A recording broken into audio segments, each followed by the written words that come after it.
అడుగడుగున మద్యం షాపులు, బార్లు, అనధికార బెల్ట్ షాపులు, గంజాయి, గుట్కా, సారా లభ్యమవుతున్న దుస్థితిలో కాకినాడ సతమతమవుతున్న దుస్థితిలో ఉండగా పులి మీద పుట్రల పర్యాటక ఆదాయం పేరిట బీచ్ షాక్స్ తీసుకువస్తున్న ధారణి వలన యువత భవిష్యత్ ప్రగతి కరెంట్ షాక్ తరహాగా ఉందని ప్రముఖ సామాజికవేత్త దూసలపూడి రమణరాజు నిరసన వ్యక్తం చేశారు. ఎన్టీఆర్ బీచ్ లో బీచ్ షాక్స్ వద్దు, సముద్ర తీరాల్లో యువతరాన్ని నాశనం చేయవద్దని పేర్కొంటూ ప్లకార్డులతో ప్రదర్శన చేశారు. అదేవిధంగా గంజాయి కూడా ఏజెన్సీల నుంచి అయితేనే, అదేవిధంగా ఇటు ఇలాగా కర్ణాటక రాష్ట్రానికి సంబంధించినటువంటి హైవే రహదారి ఏదైతే ఉందో వీటన్నిటి ద్వారాగా ఈ గంజాయి కూడా అందరికీ అందుబాటులో ఉన్నటువంటి పరిస్థితులు ఉన్నాయి. కేసులు ఎన్ని నమోదవుతున్నా సరే కూడా ఇవి ఇంకా ఉధృతంగా సాగుతున్నటువంటి పరిస్థితి ఉంది. దీనికి తోడు సారా వ్యవహారం కూడా మస్తుగా ఉంది, ఎన్ని కేసులు ఉన్నా కానీ.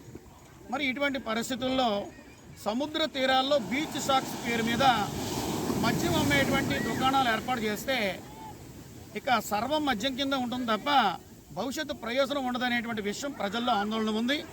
ఈ నిర్ణయాన్ని కూటమి ప్రభుత్వం వెనక్కి తీసుకోవాలి.